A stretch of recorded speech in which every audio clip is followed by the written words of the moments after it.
What's going on, guys? Zuko back with another War Within video. Hope you're all doing very, very well. We are going to talk about Unholy DK. Finally, I've gotten to it. We're going to do an Unholy DK video. Got a dungeon that we did. I want to talk first about the talents.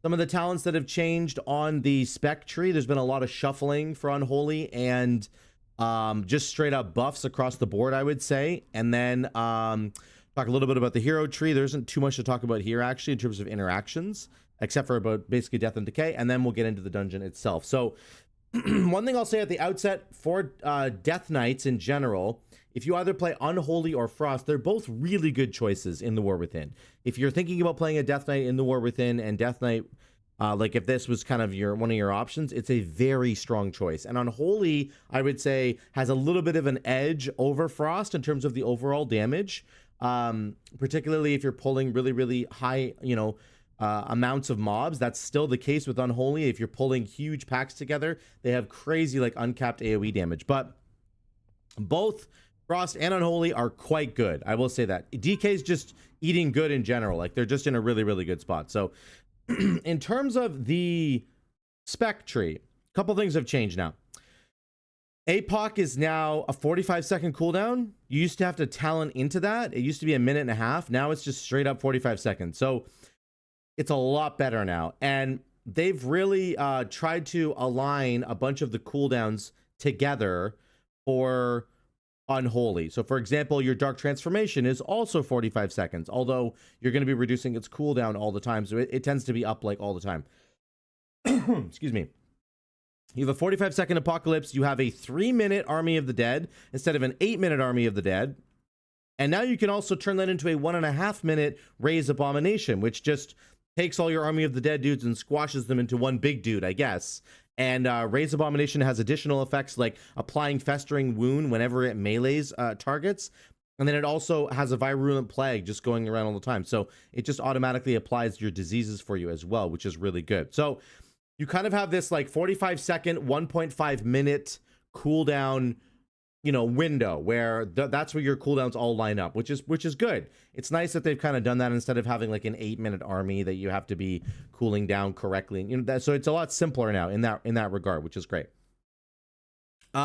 Menacing Magus is here, so you can get Magus of the Dead, and then you can also get the tier set bonus that is currently on the Dragonflight. This is what Unholy DK has right now, where your Magus of the Dead's fire volleys of Shadow Bolt. So you can get that again if you want to have it. I think it's pretty strong, actually. Unholy Blight is now passive, which is really great. We're reducing some button bloat once again, and especially on your opener. This was one of those buttons that you would press in your opener when you're just trying to get all your stuff set up and ready to go. And now it automatically just presses itself whenever you press Dark Transformation, which is going to be one of the first buttons you're going to want to press anyway, right? So very nice. You get the Unholy Blight effect. It still does the same thing that it did before. It's just passive now, which is super good. Festering Strike is a new little passive here. Every 20 Festering Wounds that you burst empowers your next Festering Strike to become Festering Scythe. The Festering Scythe sweeps through all enemies within 14 yards and adds 2 to 3 Festering Wounds, which is pretty enormous. And then you could try to burst those wounds with your other abilities, of course, with like Clawing Shadows or something. So, yeah, those are all the major changes that have happened. The rest of it is like a bunch of shuffling. Talents have shuffled around. You still have Gargoyle down here if you want it. There's still Unholy Assault, which is really good. You have Super Strain. I think the talents that I chose even for this dungeon weren't actually the best ones. I think ideally you probably want to drop like these Death Coil ones here and go over and get like Bursting Sores and definitely get Even Fever. Apparently right now what's been happening is one of the best builds to run for Unholy DK is a disease-focused build, which apparently is what it's like on the live servers right now in Dragonflight. Correct me if I'm wrong. I think it's a disease-focused thing.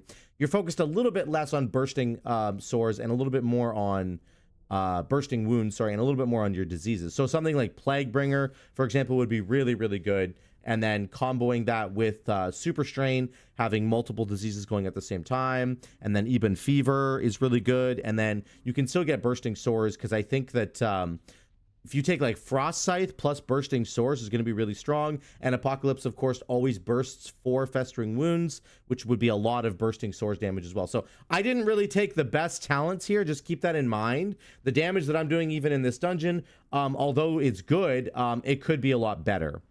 Primarily, the Rider of the Apocalypse is going to add some Death and Decay utility synergy for you, where it reduces the cooldown of your D&D, which we turn into Defile, of course.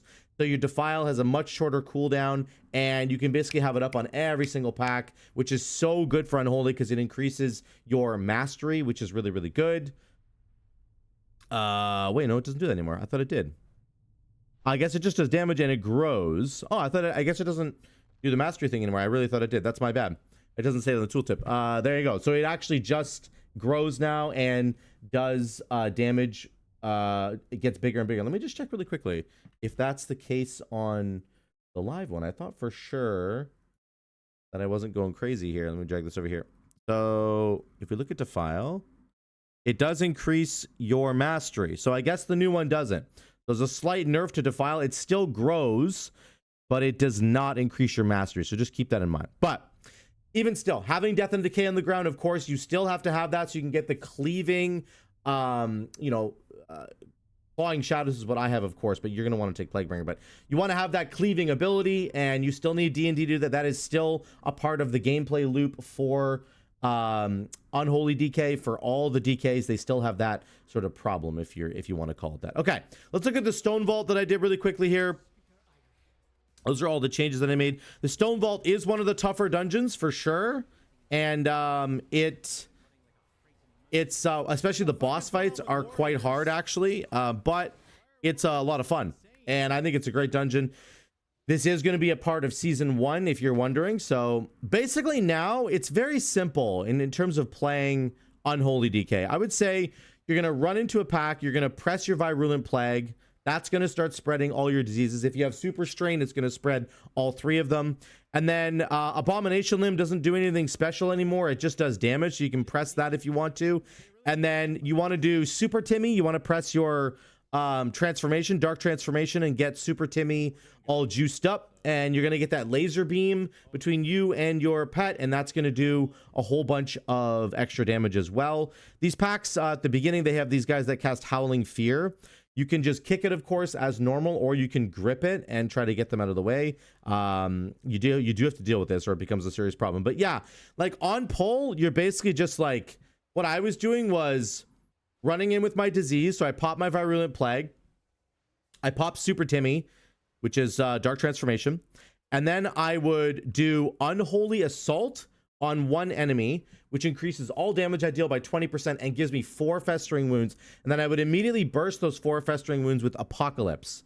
And then I would also just cast Abomination. So you get everything going at the same time. It ends up doing an enormous amount of damage. And you'll see we're doing just really, really good damage here in general.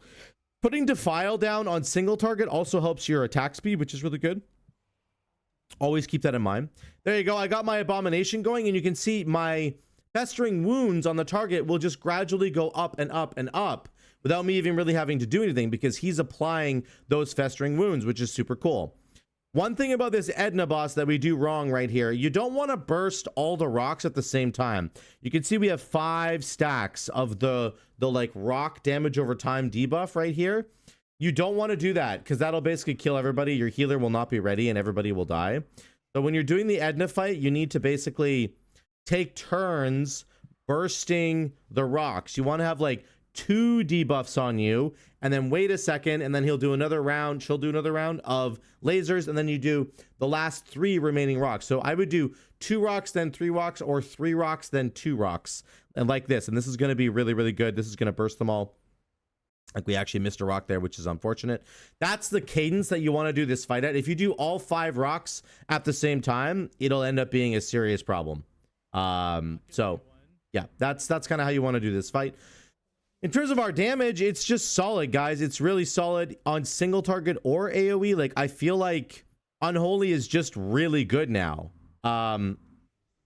It just straight up is really, really good on both the single target front and the AoE front. And your mass AoE is, of course, disgusting. So I don't know. I'm not really sure what the weakness is for Unholy anymore. I just feel like whenever I was doing damage to any of the bosses or any of the mobs, I was just kind of pumping, you know, like you have a little bit of setup for sure. And like by the time I'm done setting up my dots and stuff here, you know, the mage is doing a lot more damage, but we're starting to creep up. Watch my damage here. It's just going to climb and climb and climb.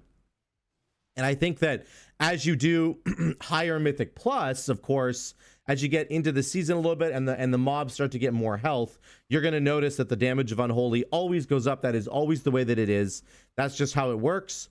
You just need a little bit of time to kind of get all your dots pumping and rolling. And but once that happens, man, it just feels really, really good. It's very simple. You know, you're just alternating between a runic power spending ability and a rune spending ability, and both of those things are going to replenish the other. If you spend runes, you'll get runic power. If you spend runic power, you'll get runes back. It's a very simple system, and you basically just want to make sure you're always lining up your 45-second cooldown, which is Apocalypse, and your Abomination, which is every minute and a half. You know, every other Apocalypse, you're going to have an Abomination out at the same time, and then you're just going to do crazy damage. I mean, on every pack, my damage was good. So I just don't think that there's really a bad moment for Unholy Decay. We're breaking over 1 million here. Yes, the tank is basically beating us on damage. That's just because Blood DKs are disgustingly strong right now. I don't know. Blood DKs are just like completely busted right now. So it is what it is. Yeah, let me get to the next boss fight here. We'll get to Forged Speakers. The Forged Speakers. This is one of the tougher boss fights. I mean, this whole dungeon, I think, is full of pretty tough boss fights, and people are going to have to get used to these. These guys just do a crazy amount of damage. The main thing you wanted to be doing is kicking Molten Metal. You see, I just kicked it right there on Speaker Brock. Speaker, what is it? Brock. Brock? Yeah, it's Brock, basically. And then these guys are going to drag a large box through the middle of the room, and it will kill you if you get touched by it. So you need to be very, very careful that you don't do that.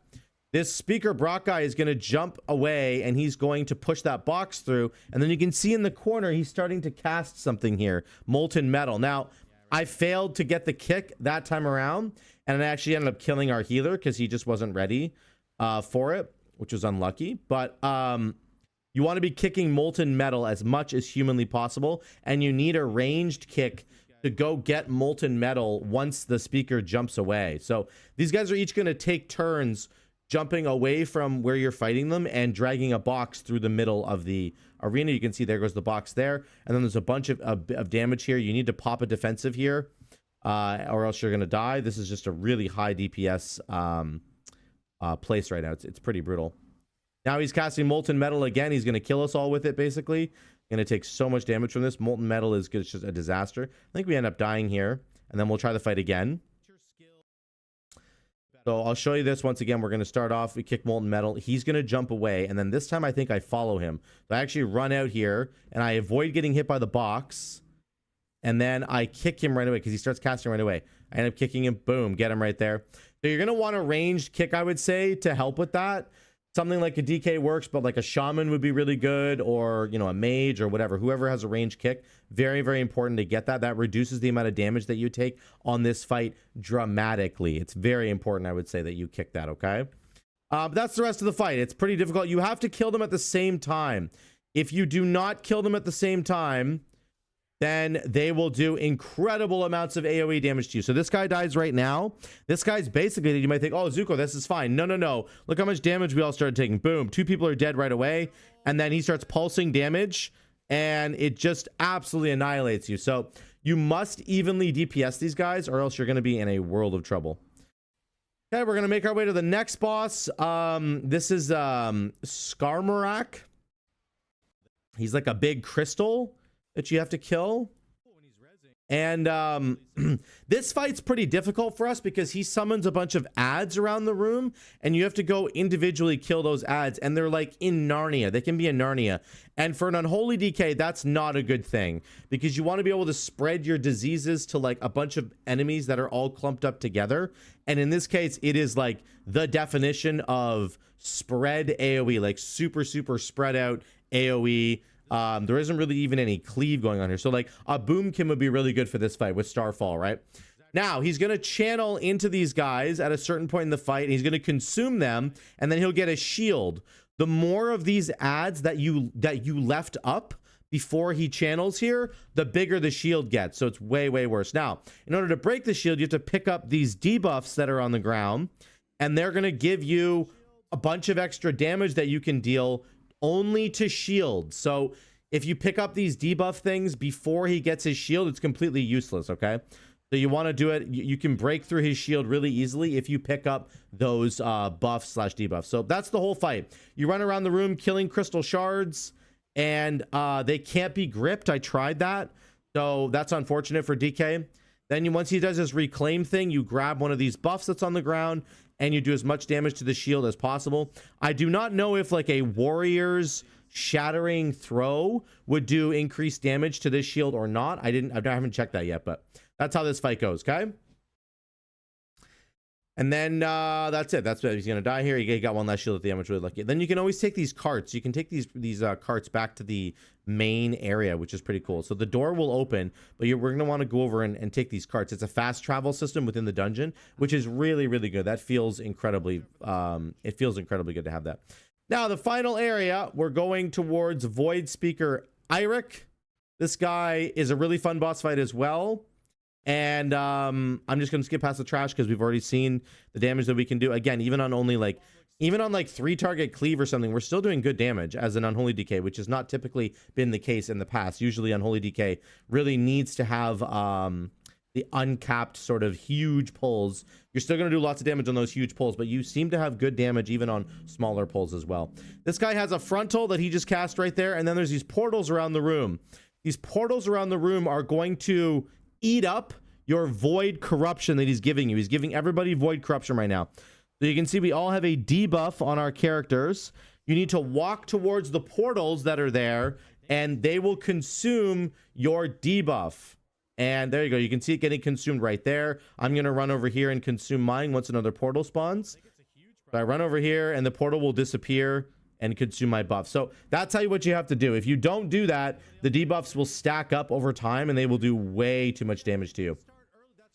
Then you're gonna have to choose where you want to drop off these puddles. We're not doing a very good job of dropping these puddles off at all. You're gonna want to pick like a spot on the ground, I would say, and drop most of the puddles off in that area, or else the entire room is going to start to get very claustrophobic. So yeah, in pugs this might be a bit of a nightmare, but once you get to an organized group of people, I think it's going to be a little bit easier on that sense. So that's the whole fight. Basically, drop your puddles in the right spot, take your debuff to the right spot, and you can see we're doing about 450k damage per second on a single target boss fight. So that's quite good from what I've seen in testing, guys. I promise you that is quite good. Okay, let's jump out here, and I'll just show you the overall damage, because we did have to clear some trash afterwards. So we did 526k overall. Okay, here was our breakdown. Clawing Shadows, Epidemic, Death Coil, High Lord, Darian Morgraine. The actual riders themselves still do ridiculous amounts of damage. It's crazy. Nazgrim did 4.2, Morgraine did 6, so that's 11% of my damage. Trollbane, that's now we're up to 14.5% of my damage. And then Undeath is another dot that you get, so 17.5% of my damage just coming from the actual dudes themselves, the riders. So very good. Clawing Shadows is good, but I actually would highly recommend that you go Plaguebringer and take like Eben Fever, Bursting Sores, and Super Strain. I think this build is a lot better for the AoE situation. I think this is something, but we'll have to work on it. I don't know what the best build is. It's just something I'm trying. It's just beta, but let me just tell you guys that this is looking very good. I think what they've done with Unholy DK is they have simplified your cooldown. So you have a 45-second cooldown and a either 3-minute or a 1.5-minute cooldown. You're always going to have Unholy Assault as well, which is also a 1.5-minute cooldown. You just put all these on the same timer and you just go, right? Get your diseases going, and then do Unholy Assault, pop Apocalypse, get your Abomination out, and then you're off to the races. You're just doing big damage, and you can start bursting all of the sores that your Abomination is going to be adding to enemies for free. So I think that it's a very simple idea of what you're doing now with this entire tree. It feels smooth, it feels fun to play, and the damage was really good. So let me know what you guys think in the comments down below. If you're thinking of playing Unholy DK in the next expansion, I would love to hear from you. Or if you're an Unholy DK player right now, what are you excited about? Please let me know in the comments down below. Thanks so much for watching. Love you guys. I'll see you in the next one.